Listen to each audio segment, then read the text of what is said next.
Wakati makamu wa pili wa rais wa Zanzibar, Hemed Suleimani Abdallah, akiwasilisha makadirio ya matumizi ya mapato ya ofisi yake kwa mwaka 2025-26 katika Baraza la Wawakilishi Zanzibar, mfuko wa maendeleo ya jamii TASAF umetajwa kuwa miongoni mwa taasisi ambazo zinafanya vyema katika utekelezaji wa shughuli zake.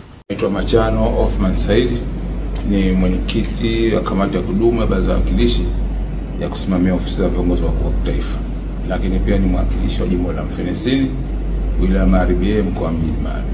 Kwa kweli tangu nimeingia kamati hii, wakati TASAF kwa ndugu Mamu Langa mpaka sasa kwa ndugu Mzirai, imekuwa moja ya taasisi ambazo utendaji wao ni wa hali ya juu sana, na wanafanya kazi na wanazihudumia kaya karibu milioni 5 Tanzania. Mradi huu wa TASAF, kwa kuna TASAF 1, TASAF 2, TASAF 3 unaenda kumalizika, na bahati nzuri serikali inafanya mazungumzo. Sisi kwa kupitia TASAF tunashukuru sana Mheshimiwa Marais wetu, Mheshimiwa Mama Samia na Mheshimiwa Dr. Hussein. Huu mradi ni ukombozi kwa wananchi wa Tanzania. Na kwa upande wa Zanzibar wamefanya mambo mengi. Kuna vituo vya afya vingi wamejenga kituo cha afya Uzi ambako kulikuwa kuna shida kubwa, watu mpaka uvuke upate huduma za afya katika maeneo mengine. Wamejenga kituo kizuri tu, kila huduma zote. Wamejenga kituo cha afya Donge, wamejenga kituo cha afya Penja mkoa wa Kaskazini. Lakini wamesaidia skuli, ukienda upande wa Pemba, skuli ya Piki, skuli ya Dodo, skuli ziko nyingi, na kituo cha afya Kiwani pia iko kituo cha afya kikubwa nacho katika eneo la jimbo la Kiwani. Kule kumejengwa pia kituo cha afya kizuri. Lakini wana miradi ya ujenzi wa ngazi, vidaraja na vingazi katika kunusuru maeneo mengine. Tumeenda kushuhudia pale Kizimbani Pemba, tumekwenda Gando, lakini tumeona sehemu nyingi sana. Kwangu mimi moja ya taasisi ambazo nahisi zimefanya vizuri kwa hudumia wananchi wa Tanzania ni mfuko wa TASAF. Ukichilia hizo miradi ya maendeleo, lakini TASAF pia wamesimamia na kuwasaidia wananchi kuondoka katika kuwapunguzia umaskini.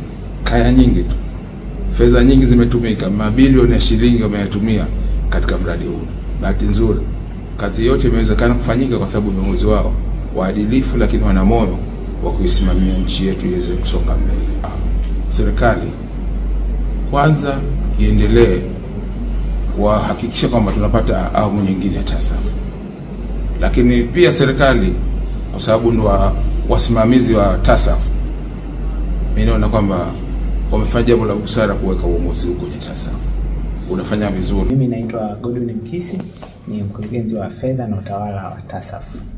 Na sisi tumekuja kuhudhuria bajeti. Kama mnavyoelewa, leo ofisi ya makamu wa pili wa rais imekuwa ikisoma bajeti yake katika Baraza la Wawakilishi. Lakini kama mnavyofahamu, mpango huu wa TASAF ni mpango wa kimuungano katika misingi kwamba inatekelezwa kote Tanzania bara, lakini na Zanzibar.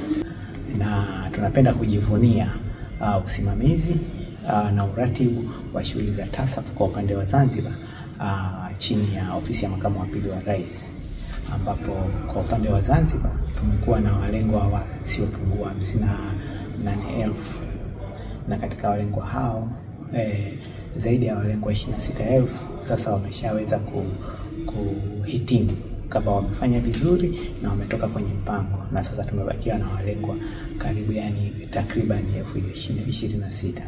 Na katika walengwa hawa 26,000 ambao wameweza kuhitimu, karibu walengwa 22,000 ni wale ambao walipata ruzuku za uzalishaji, kwamba wanatoka kwenye mpango lakini wakiwa wana ruzuku ya uzalishaji kwenda kuendeleza shughuli zao za kijasiriamali au za kukuza uchumi. Kwa hiyo katika maeneo ambayo sisi kama mpango tunajivunia uratibu mzuri wa mpango huu kwa upande wa Zanzibar, ni eneo hili kwamba walengwa wameweza kuhitimu karibu walengwa 26,000. Sasa hawategemei tena ruzuku ambayo inatolewa na serikali, ni ambao wanaweza kusimama wenyewe kwa miguu yao. Mpango huu wa TASAF kwa sasa unafikia mwisho wa kipindi hiki cha utekelezaji. Kipindi cha pili utafikia mwisho wake mwezi Septemba mwaka huu, lakini tayari serikali na wadau wako katika matayarisho ya mwisho ya kuanza mpango mwingine ambao utakwenda pia utawagusa walengwa wengine. Kwa hiyo ni katika azma ya serikali kuwaondolea wananchi umaskini uliokithiri, ambapo kama nilivyoeleza mwanzo, mpango huu wa kimuungano unafanya hivyo bara, unafanya hivyo visiwani.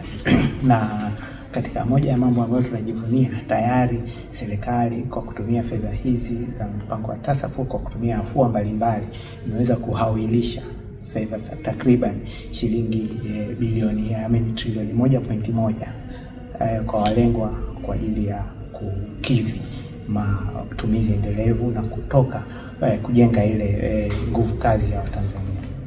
Lakini katika fedha hizi pia kuna fedha ambazo karibu bilioni 200 zimewekwa katika afua ile ya walengwa wanaofanya kazi za ajira za muda. Na utaona katika hizo trilioni 1.2 ambazo zimelipwa katika uwezeshaji, zaidi ya bilioni 58 zimekuja upande wa walengwa ambao walikuwa katika